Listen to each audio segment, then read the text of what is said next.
बढ़ाएं अपना कदम सक्सेस की ओर मार्गदर्शन कोचिंग इंस्टीट्यूट के साथ। मार्गदर्शन कोचिंग इंस्टीट्यूट बिहार में एकमात्र कोचिंग संस्थान IIT JEE and medical entrance exam के लिए।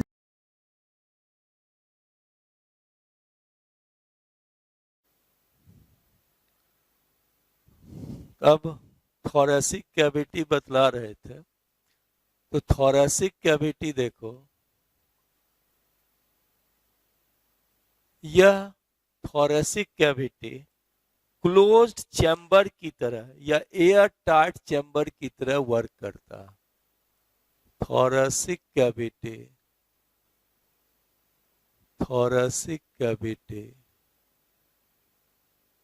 Work as air tight chamber, यानी क्लोज चैम्बर की तरह कार्य करता है। यह एंटीरियर साइड्स में थोरेसिक कैविटी जो है वो क्या है, नेक के तरफ, नेक से बाउंडेड रहता है। एंटीरियरली इट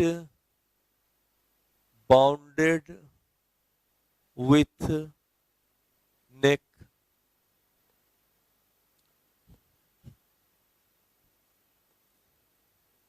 पोस्टेरियरली जो है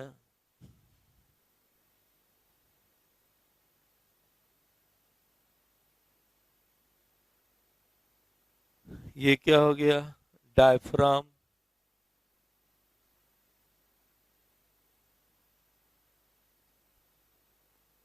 तो पोस्टेरियरली इट बाउंडेड विथ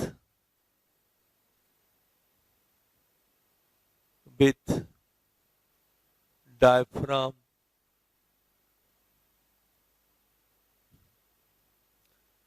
ये देखो क्या है, रिब्स है। जानते हो कि रिब, लंग्स ऊपर से रिब्स द्वारा भी बाउंडेड होता है, यानी थोरेसिक कैविटी जो है रिब्स के द्वारा भी बाउंडेड होती हैं। ये लिख दें, cut end of ribs. Okay, तो लैटरली थोरेसिक कैविटी किससे बाउंडेड है, रिब्स से। तो लैटरली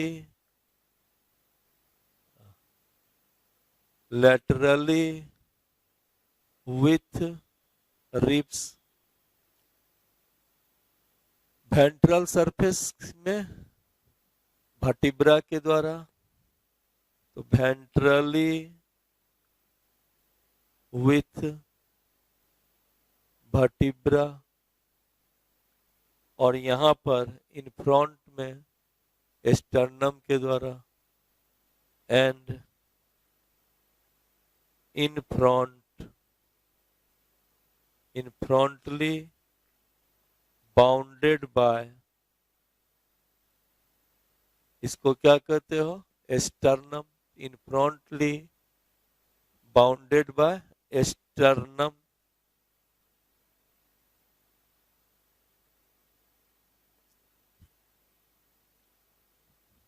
राइट, ये थोरेसिक कैविटी को समझे।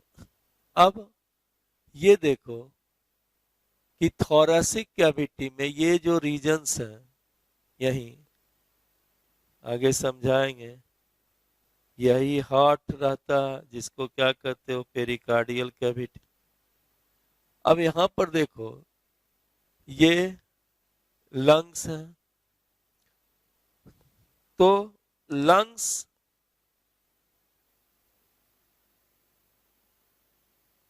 या लंग्स सॉफ्ट होता है, स्पॉन्जी होते हैं, और सब कॉनिकल बैग लाइक स्ट्रक्चर है, यही लंग्स है।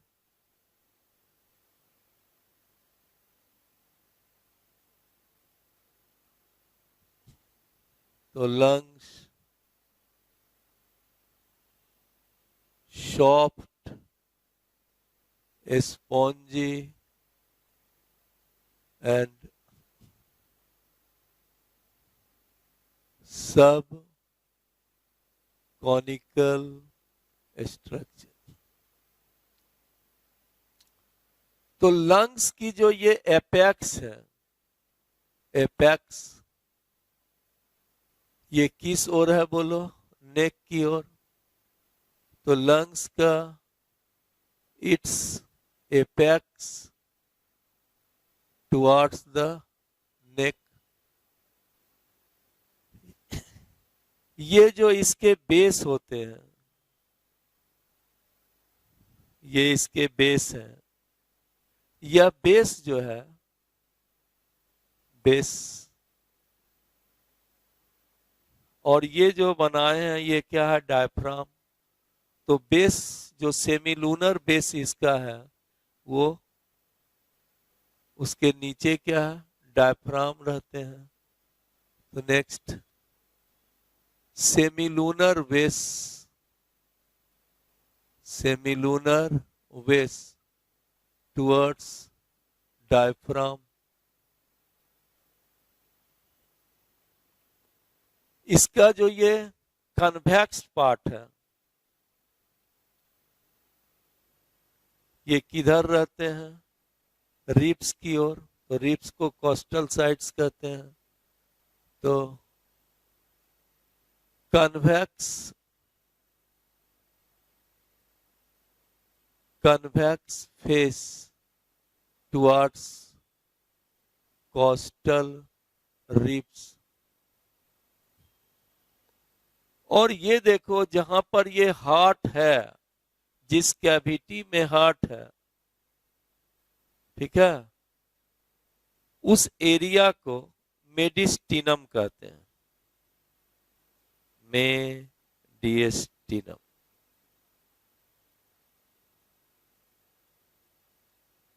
तो इसका कनकेव मीडियल फेस किधर रहता है?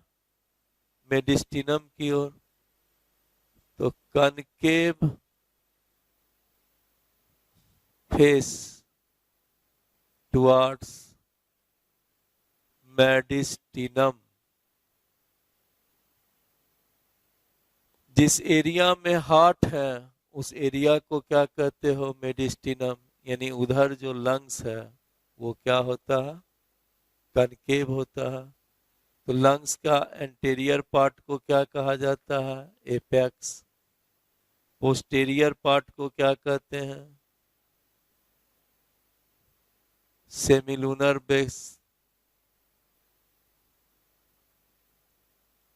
इसका जो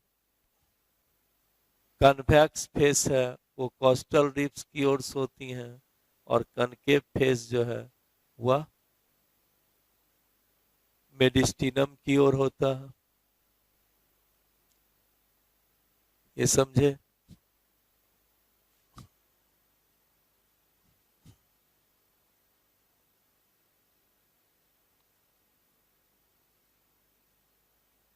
अब लंग्स देखो, थोरेसिक कैविटी में लंग्स फ्रीली सिचुएटेड होते हैं। वो किसी सस्पेंसरी लिगामेंट ये सब से जुटे नहीं रहते हैं, सिवाय ब्रोंकस के जो उससे लगा हुआ है, या जो ब्लड वेसल्स है, जो ब्लड वेसल्स लंग्स से इन करता है या उससे बाहर निकलते हैं। तो lungs freely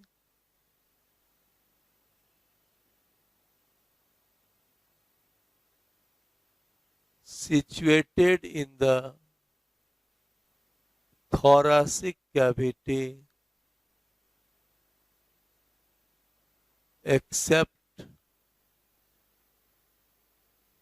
with bronchus and blood vessels। ये जो लंग्स में जो डिप्रेशन होता है, जिधर से होकर ब्रोंकस इन कर रही है, उस रीजन्स को, उस एरिया को हाइलम कहते हैं। हाइलम। तो हाइलम क्या है? It is conical depression of the lungs through which bronchus enters and blood vessels enters and come out.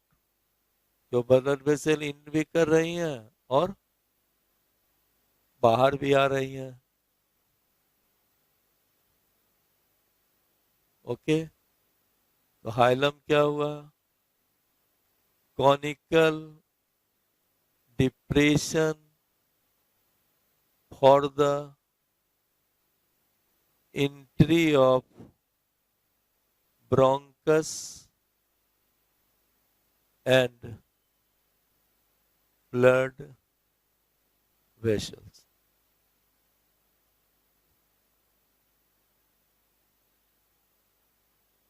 Okay, तो ब्लड वेसल जैसे पल्मोनरी आर्टरी है वो तो लंग्स में इन करेगा और पल्मोनरी वेन इसी हाइलम से होकर के लंग्स से बाहर निकलेंगे. विदाउट.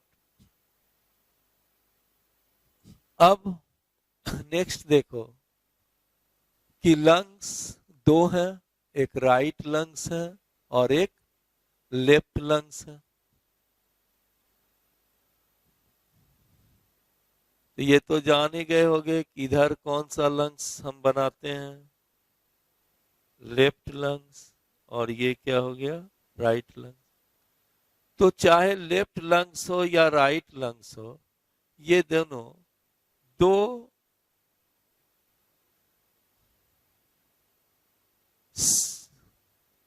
लेयर से बाउंडेड है, दो लेयर से बाउंडेड है. इस दोनों लेयर को क्या कहते हैं, प्लूरल मेम्ब्रेन. ये सिलोमिक एपिथेलियम है, सिलोम पढ़ा चुके हैं.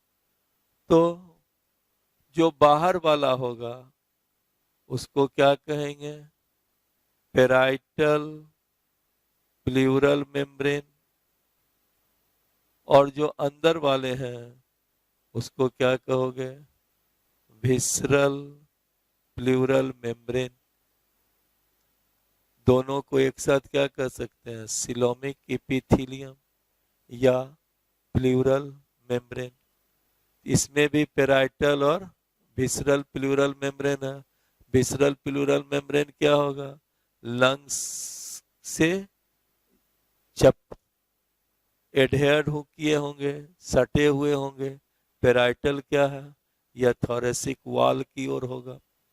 अब यहां पर देखो, ये दोनों लंग्स के प्लूरल मेम्ब्रेन एक दूसरे से मिल जाते हैं, ये मिल गए हैं और सेप्टम बनाते हैं और फिर एक दूसरे से अलग हो जाते हैं. तो ही जो अलग एरिया बनता है उसी एरिया को क्या कहते हैं, मेडिस्टिनम. और इसी मेडिस्टिनम में हार्ट जो है पेरिकार्डियल कैविटी के अंदर रहता. तो मेडिस्टिनम का फॉर्मेशन समझे कि लंग्स की दोनों प्लूरल मेम्ब्रेन आपस में मिल करके सेप्टम बनाती हैं, फिर ये दोनों अलग हो जाती हैं. अलग हुए जो स्पेस है उसी स्पेस को क्या कहते हो, मेडिस्टिनम. ओके, अब इसमें बहुत ही इंपॉर्टेंट चीज आपको जानना है.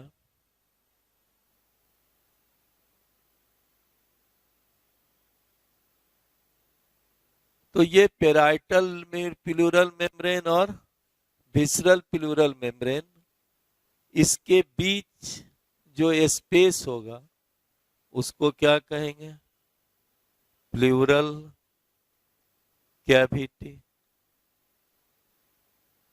और यह प्लूरल कैविटी तुम जानते हो, कोई भी सिलोम होंगे तो वह सिलोमिक फ्लूइड से भरा होगा. तो प्लूरल कैविटी भी क्या होते हैं, बोलिए, फिल्ड विथ प्लूरल फ्लूइड्स. यह प्लूरल फ्लूइड का फंक्शन क्या है, बहुत सिलोम में पढ़ा दिए हैं. कोई भी फ्लूइड्स होंगे तो यह शॉक एब्जॉर्बर का काम करता है, शॉक एब्जॉर्बर का काम करता है। दूसरा, reduces the friction over the lung surface, reduces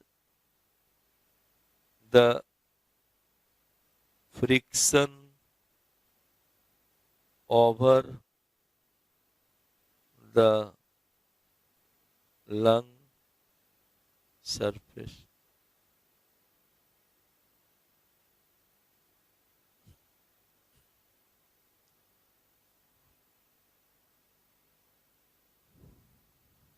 okay, अब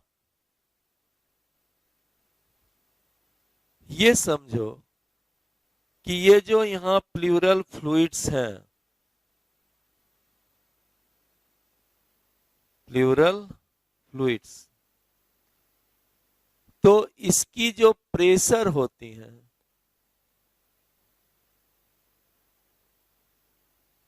प्लूरल कैविटी की जो प्रेशर है उसको इंट्रा प्लूरल प्रेशर कहा जाता है।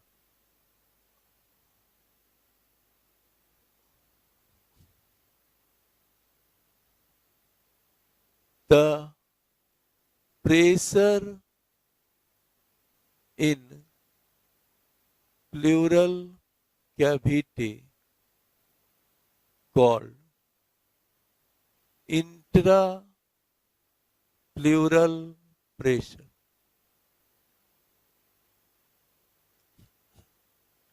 इंट्राप्लूरल प्रेशर, इसकी वैल्यू जो है ये है 756 mm of Hg, 756 mm of Hg। Okay, और लंग्स की जो प्रेशर है, जिसको हम लंग्स की प्रेशर मींस एल्वियोलाई की प्रेशर, उसको कहते हैं इंट्रा एल्वियोलर प्रेशर।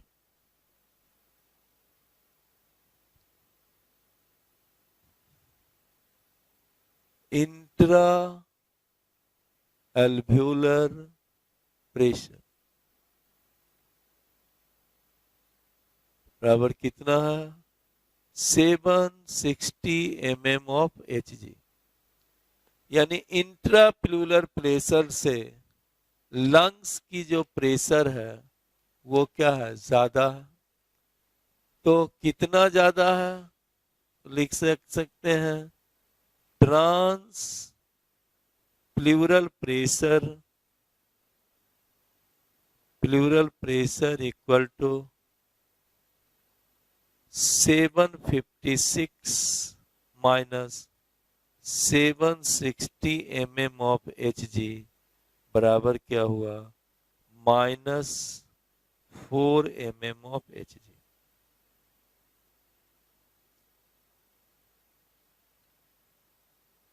यानी हम लोग में जो ब्रीदिंग्स है वो निगेटिव प्रेशर पर काम करता है। इसको ध्यान से समझो। अगर इस प्रेशर के कारण क्या होता है, लंग्स जो है pulled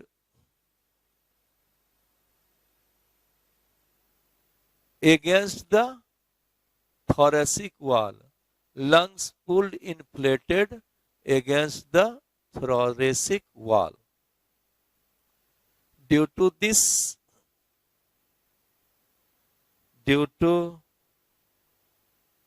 this negative pressure,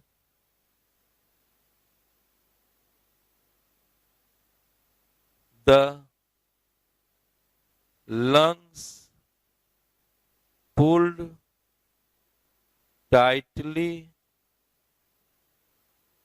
against the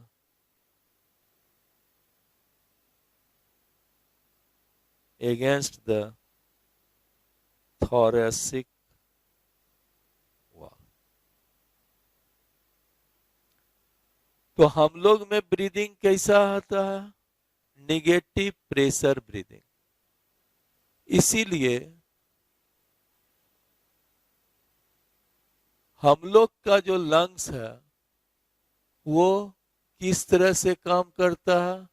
suction pump की तरह हम लोग एयर को खींचते रहते हैं, और निगेटिव प्रेशर ब्रीदिंग के कारण हम लोग खाना भी एक साथ खाते रहते हैं और ब्रीदिंग भी होता रहता है।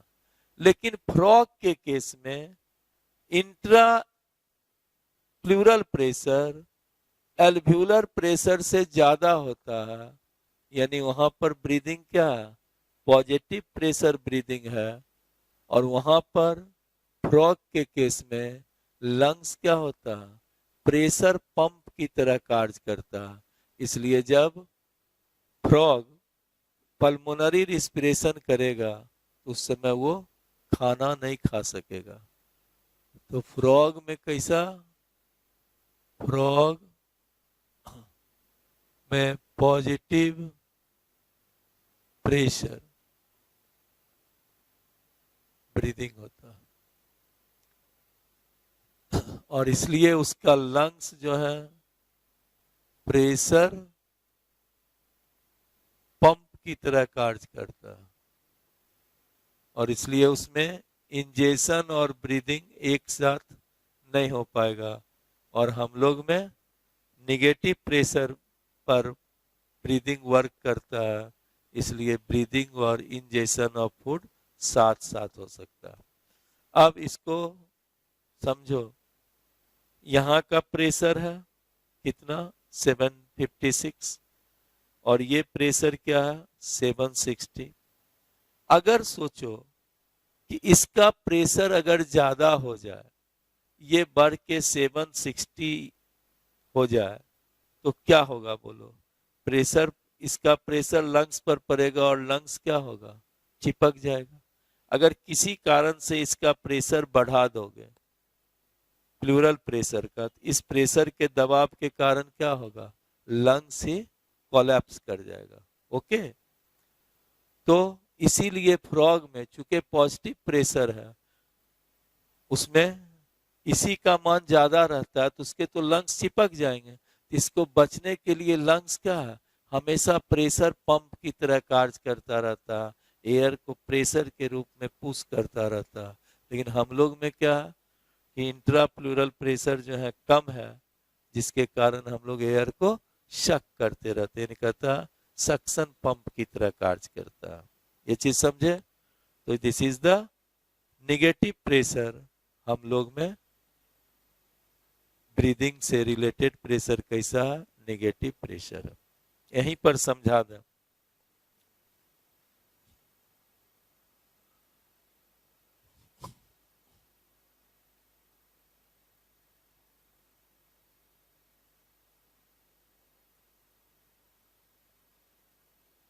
अगर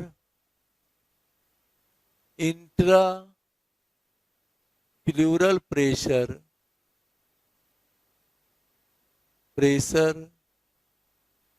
greater than alveolar pressure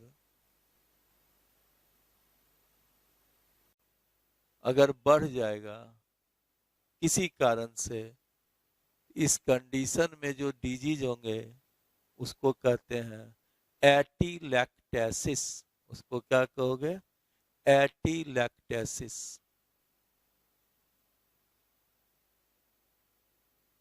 it causes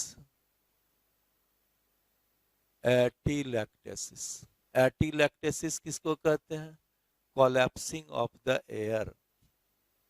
bracket में लिख दें, collapsing of the air.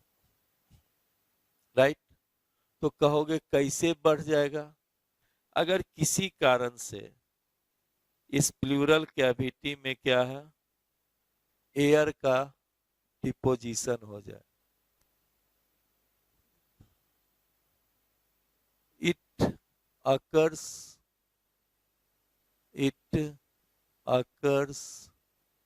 Due to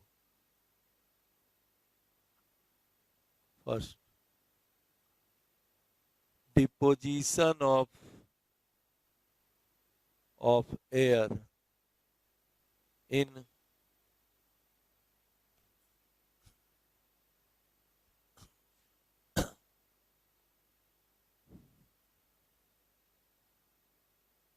deposition of air in pleural cavity, इसको कहते हैं न्यूमोथोरैक्स, यानी न्यूमोथोरैक्स के कारण एटीलैक्टेसिस हो जाएगा। दूसरा देखो, डिपोजिशन ऑफ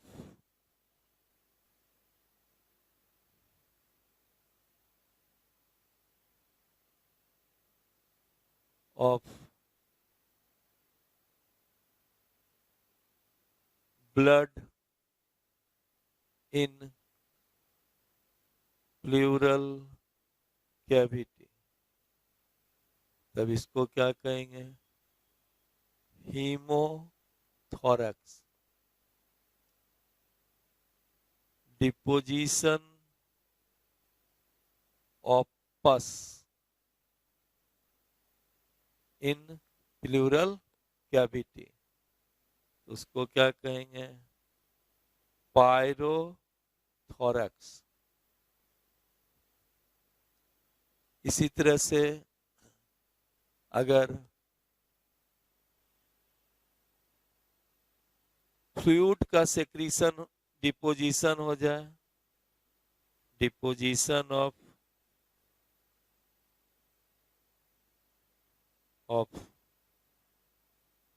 लिख दें वाटर, इसको क्या कहेंगे? हाइड्रोथोरैक्स। या फ्लूइड डिपोजिशन को काइलोथोरैक्स भी कहते हैं, काइलोथोरैक्स। या समझाए यह इंट्राप्लूरल प्रेशर इस सब कंडीशंस के कारण बढ़ जाएगा, जिसमें लंग्स चिपक जाएंगे और ह्यूमन का डेथ हो जाएगा। इस डिजीज को क्या कहते हैं? Atelectasis, collapsing of the air, collapsing of the lungs. समझे? अब इस एटीलैक्टेसिस का एक और कारण है,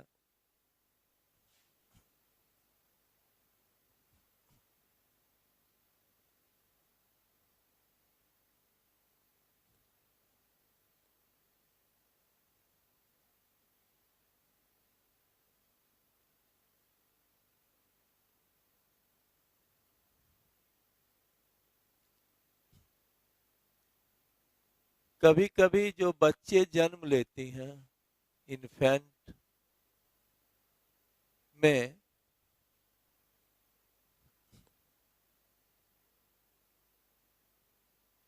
इस लंग्स में जो एल्वियोलाई है उसमें कुछ सेल्स के द्वारा सरफेक्टेंट प्रोड्यूस किया जाता है जो लंग्स को चिपकने से बचाता है। आगे हम सरफेक्टेंट आपको बतलाएंगे। तो जब बच्चे का जन्म होता है, अगर उसमें सरफेक्टेंट का प्रोडक्शन नॉर्मल नहीं हो पाते हैं, यानी सरफेक्टेंट अमाउंट इज रिड्यूस्ड, उस कंडीशन में भी लंग्स क्या होगा? कोलैप्स कर जाएगा। क्योंकि जानते हो कि सरफेक्टेंट जो है वो किसी भी चीज को चिपकने से रोकता है। तो बच्चा जन्म लिया, उसमें सरफेक्टेंट की कमी हो गई, तो लंग्स क्या होगा? कोलैप्स कर जाएगा।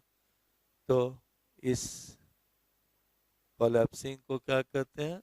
एटीलैक्टेसिस। और जो बच्चा में यह बीमारी होती है, सरफेक्टेंट के कमी के कारण जो लंग्स चिपक गया, उसको रिस्पिरेटरी डिस्ट्रेस सिंड्रोम कहा जाता है।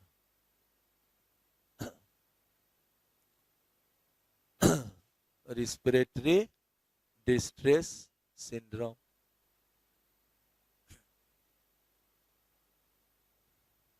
राइट। इस तरह हम आपको ये इंट्राप्लूरल प्रेशर, एल्व्यूलर प्रेशर, ये सब समझाए। Positive pressure breathing, negative pressure breathing बतलाए। एटीलैक्टेसिस क्या हुआ वो समझे। अब देखो जो लंग्स हैं वो लंग्स दो हैं, एक राइट लंग्स है और एक लेफ्ट लंग्स है।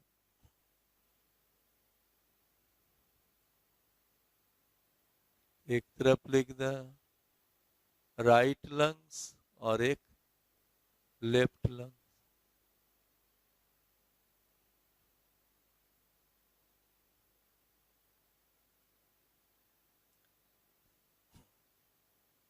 अब फर्स्ट देखो ये राइट लंग्स है और ये ये लेफ्ट लंग्स है और ये राइट लंग्स है। ध्यान से देखो राइट लंग्स ज्यादा बड़ा है, लार्जर है। लेफ्ट लंग्स क्या है, उससे स्मॉलर है। तो राइट लंग्स क्या हुआ, बिगर।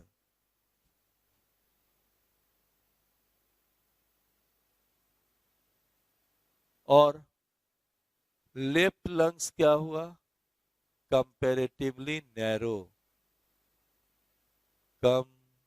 Comparatively narrow,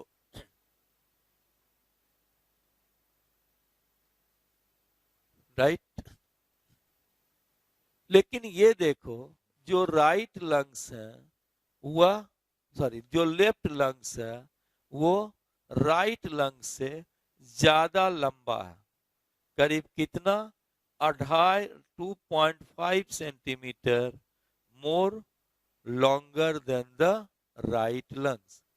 right lungs bigger है, लेफ्ट लंग्स नैरो है।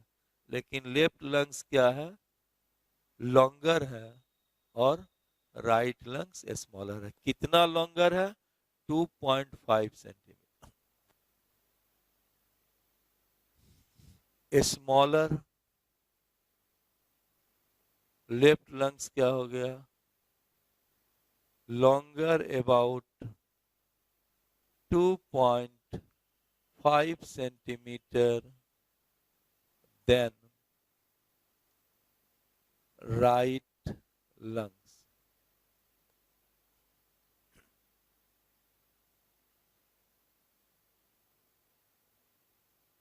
ओके। अब नेक्स्ट देखो लेफ्ट लंग्स में एक नॉच पाया जाता है जहां पर कि हार्ट रहते हैं। इस नॉच को क्या कहते हैं, कार्डियक नॉच। तो left lungs has A has a deep concavity called cardiac notch।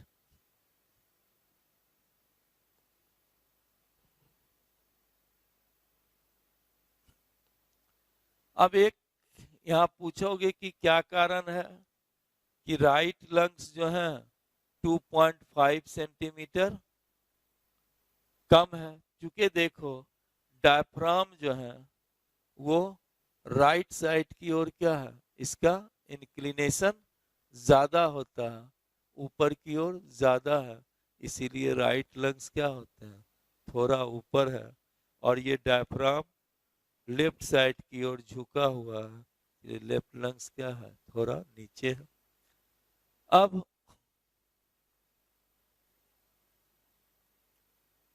Left lungs और राइट लंग्स सेगमेंट में बटा रहता है। जो राइट लंग्स है उसमें 10 सेगमेंट पाया जाता है।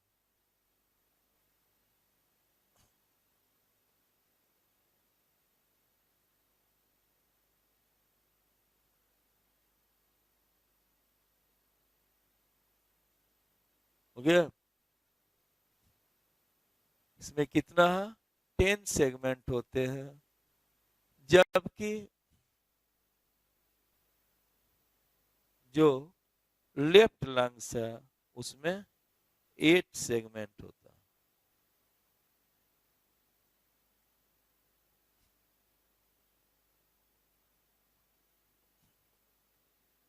फिर देखो, जो लेफ्ट लंग्स है वह एक फीसर के द्वारा, ऑब्लिक फीसर के द्वारा 2 भागों में बटा रहता है, राइट सुपेरियर लोब और राइट इंफीरियर लोब। इसमें कितना फीसर है? एक, और वो भी क्या है? ऑब्लिक। ऊपर लिख रहे हैं,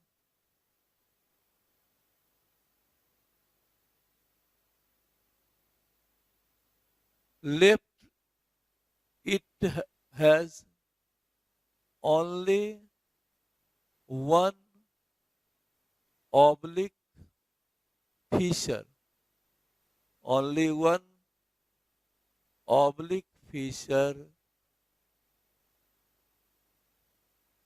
that divides it into left superior and left inferior lobe। तो ये क्या हो गया? लेफ्ट सुपेरियर लोब, और ये क्या हो गया? Left inferior lobe. लेकिन देखो, जो राइट लंग्स है, इस राइट लंग्स में ऑब्लिक फीसर भी है, और साथ ही साथ इसमें हॉरिजॉन्टल फीसर भी है। ओके, तो ये जो फीसर है ये क्या हुआ? Horizontal Fisher.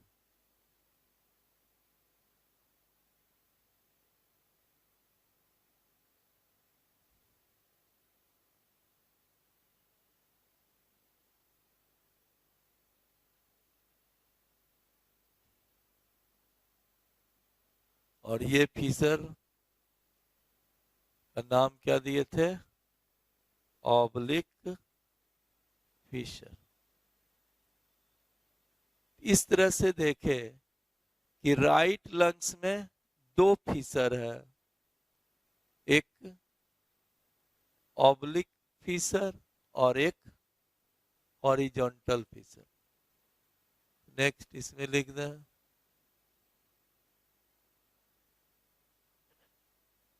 Right lungs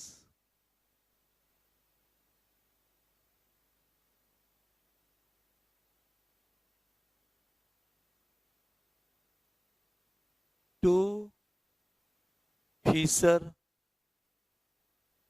two fissure oblique and horizontal fissure. इसके कारण देखो, जो राइट लंग्स है वो 3 भाग में बटा हुआ। Right superior lobe, right superior lobe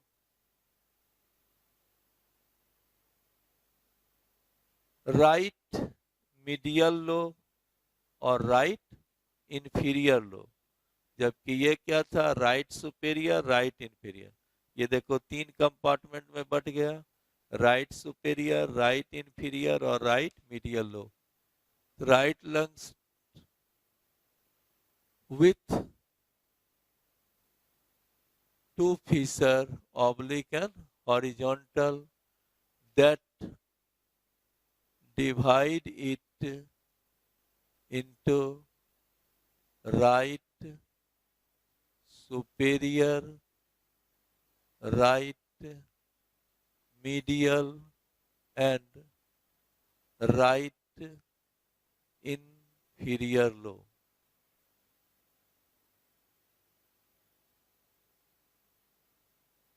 okay, right lobe का साइज बड़ा होता है तो इसका वेट भी ज्यादा होता है।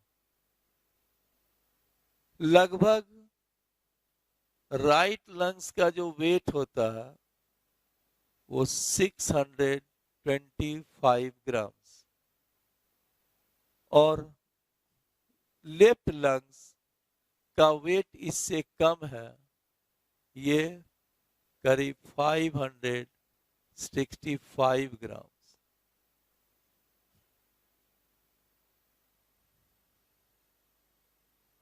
ओके, अब ये कुछ बुक में वेट का वेरिएशन भी आपको मिल सकता है। ओके, तो इस तरह से ये आप राइट लंग्स लेफ्ट लंग्स दोनों में क्या अंतर है, ये सारा पॉइंट आपको हम समझाए, लेकिन अभी एल्वियोलाई नहीं बतलाए हैं। ओके, अब इसके बाद हम आपको रिस्पिरेशन प्रोसेस पढ़ाएंगे, यानी और उसी में हम एल्वियोलाई आपको बतलाएंगे।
तो ये जो आपको बतला रहे थे कि जो लंग्स थोरेसिक कैविटी के अंदर है, तो कहता है कि लंग्स और थोरेसिक कैविटी में ऐसा सेटअप है कि अगर थोरेसिक कैविटी के वॉल्यूम्स में थोड़ा भी चेंजेज आता है तो वह उसका प्रभाव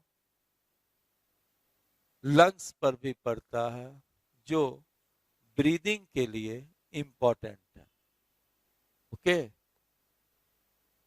note the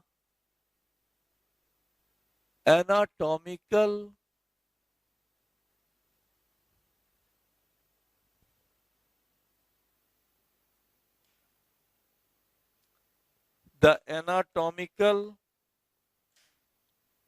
setup of lungs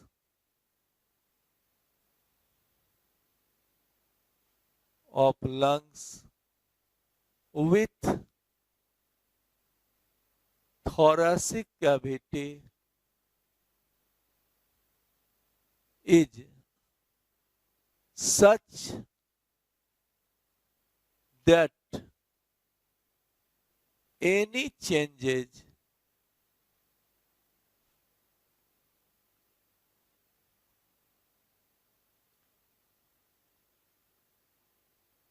in the thoracic cavity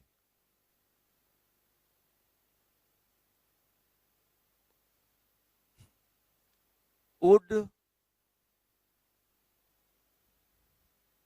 any changes in thoracic cavity, ये भी लिख सकते हो, any changes in the volume of thoracic cavity would reflect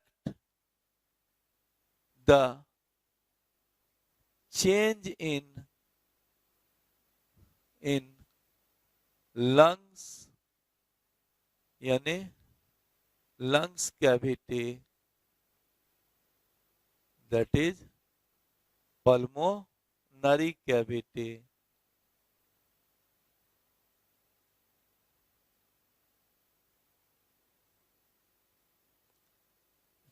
which is essential for breathing.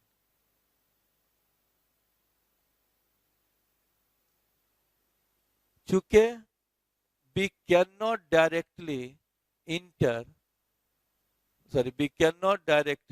alter the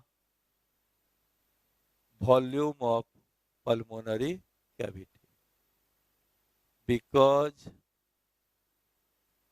we cannot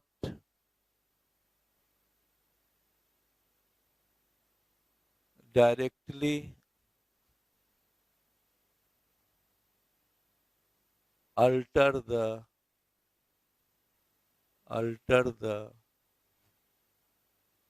pulmonary cavity.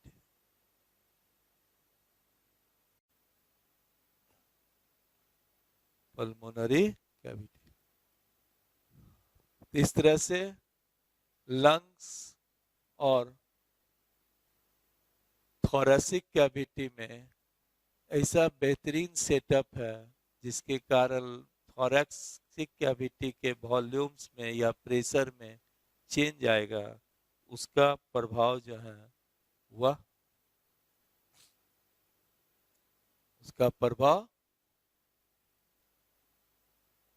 Pulmonary cavity पर भी पड़ता है.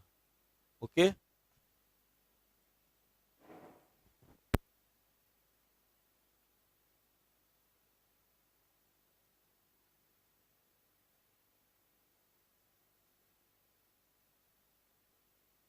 Process of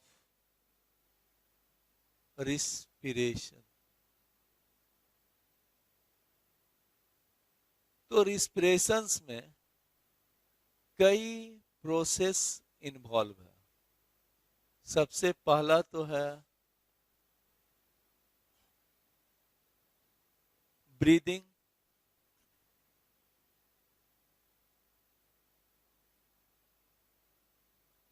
तो फर्स्ट क्या समझा है, पहला प्रोसेस क्या हो गया, ब्रीदिंग, या इसी को क्या कहोगे, पल्मोनरी ब्रीदिंग या पल्मोनरी वेंटिलेशन. आगे समझाएंगे. दूसरा है diffusion of gases. Diffusion of gases O2 and CO2 through alveoli.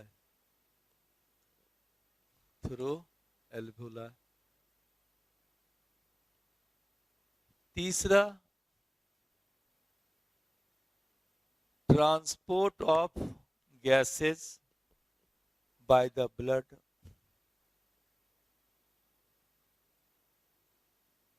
Fourth of gases by the blood.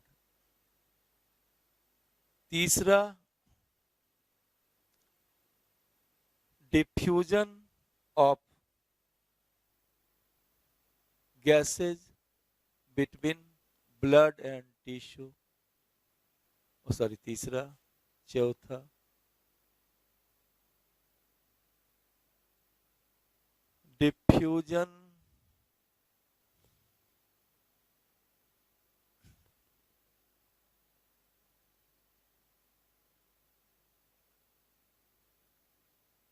diffusion of gases between diffusion of gases means O2 and CO2. Diffusion of gases between blood and tissue.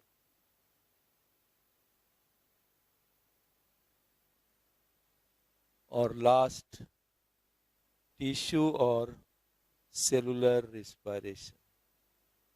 Tissue और cellular respiration. ये आप botany में इस topic को पढ़िएगा, जिसमें glycolysis, Krebs cycle, ये सब पढ़ाना पड़ता है. ठीक है, अभी हम लोग यहाँ तक पढ़ेंगे. ये वाला पार्ट जो है वह बॉटनी में इंक्लूड है. अब फर्स्ट है ब्रीदिंग और पल्मोनरी वेंटिलेशन.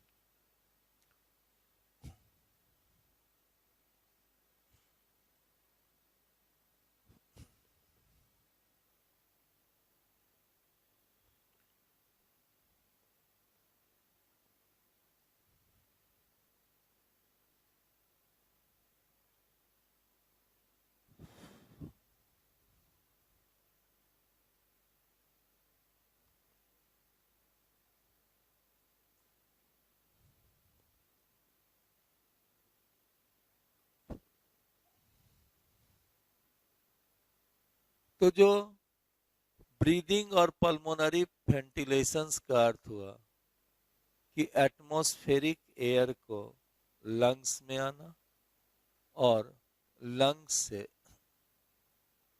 CO2 को बाहर आना. राइट. तो ब्रीदिंग कहते ही क्या है किसको? Taking off air, I mean to say oxygen, and release of carbon dioxide, या इनहेलिंग ऑफ द एयर और exhaling of the carbon dioxide. Breathing, inhaling और taking up of atmospheric air and exhaling or releasing of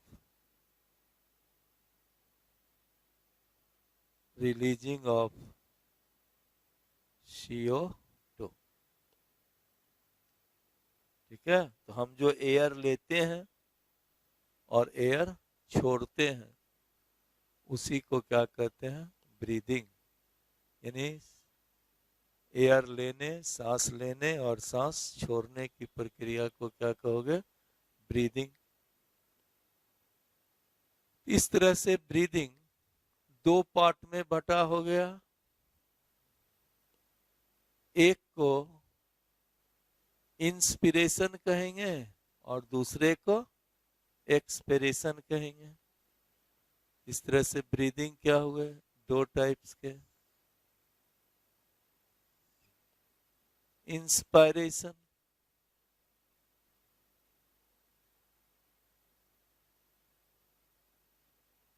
और दूसरा क्या हुआ, expiration.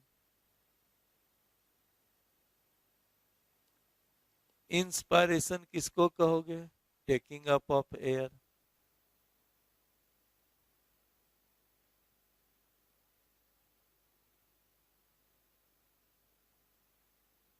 Air. और expiration, release of CO2।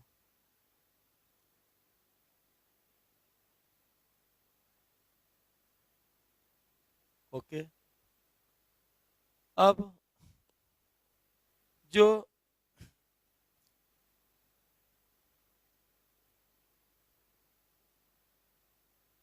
Muscles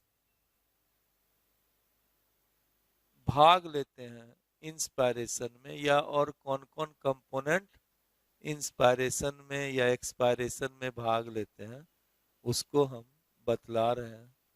अब तो एक समझे कि नॉर्मल ब्रीदिंग जो है वह 2 फेज का बना हुआ है। एक को इंस्पायरेशन कहते हैं और दूसरे को एक्सपायरेशन कहते हैं। तो इस ब्रीदिंग में जो मसल्स भाग लेता है उस मसल्स को हम इंस्पिरेटरी मसल्स या एक्सपायरेटरी मसल्स कहते हैं। तो muscles participate in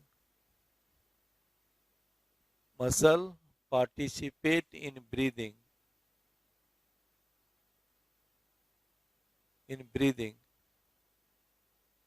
is called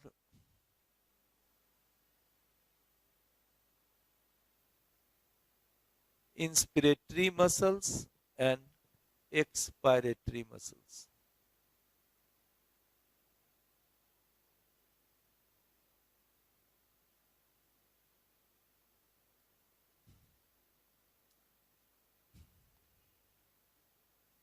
और दूसरा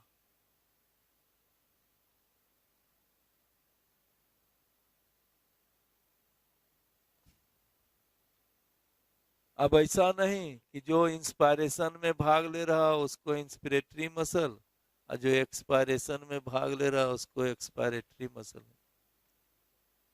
तो ऐसे मसल्स जो नॉर्मल ब्रीदिंग में भाग लेते हैं उनका कंट्रैक्शन इंस्पायरेशन के दौरान होता है, इसलिए इस मसल्स को इंस्पायरेटरी मसल्स कहते हैं। हम क्या बतलाए, वह मसल जो normal breathing means inspiration and expiration, वह मसल जो नॉर्मल ब्रीदिंग में भाग लेता हो और उसका कंट्रैक्शन कब होता है, इंस्पायरेशन के दौरान, इसीलिए इस मसल्स को क्या कहते हैं, inspiratory muscles. such muscles participate in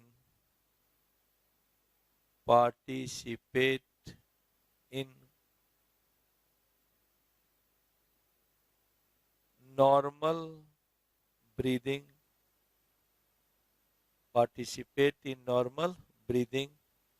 and contract during inspiration.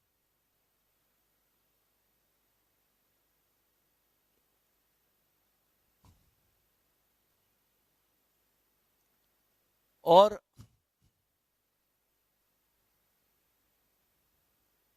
Expiratory muscle जो है, ये मसल्स फोर्सफुल ब्रीदिंग में, एक्सपायरेटरी मसल्स क्या हुआ, फोर्सफुल ब्रीदिंग के लिए में या एक्सपायरेशन के दौरान कंट्रैक्ट करते हैं, इसीलिए इसको हम एक्सपायरेटरी मसल्स कहते हैं।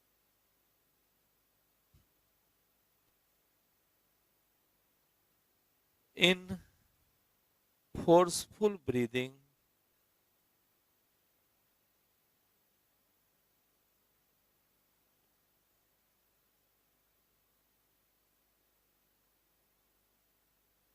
इसे लिख दें, पार्टिसिपेट ड्यूरिंग फोर्सफुल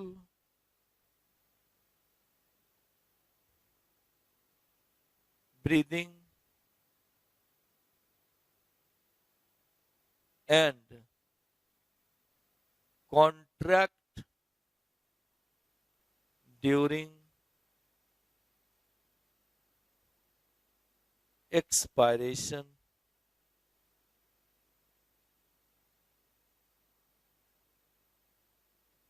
एक्सपायरेशन कैसा होगा? फोर्सफुल। इसीलिए इस मसल्स का नाम क्या पड़ गया? Expiratory muscle. तो जो इंस्पिरेटरी मसल्स हैं उसमें कौन कौन आते हैं? एक है फ्रेनिक मसल, फ्रेनिक मसल। दूसरा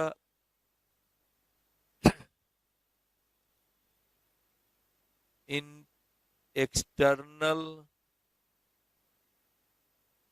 इंटर कॉस्टल मसल। ये बेसिक रूप से ये दो मसल से इंस्पिरेटरी मसल्स में बतलाया जाता है। कुछ और मसल्स भी इसमें हैं, जैसे scaleni muscles, scaleni muscle, anterior serratus muscle.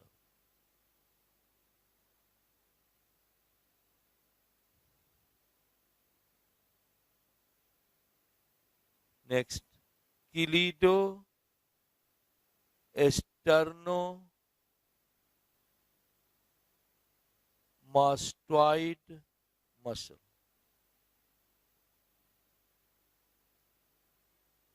Scaleni muscle, anterior serratus muscle और क्लीडो एस्टर्नो मास्टॉइड मसल। और एक्सपायरेटरी मसल्स का एग्जाम्पल्स लिख दें।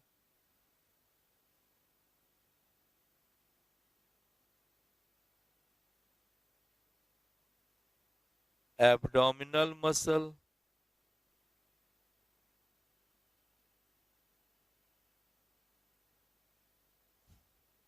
Internal intercostal muscle.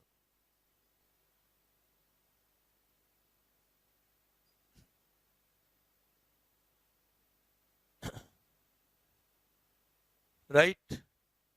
इस तरह से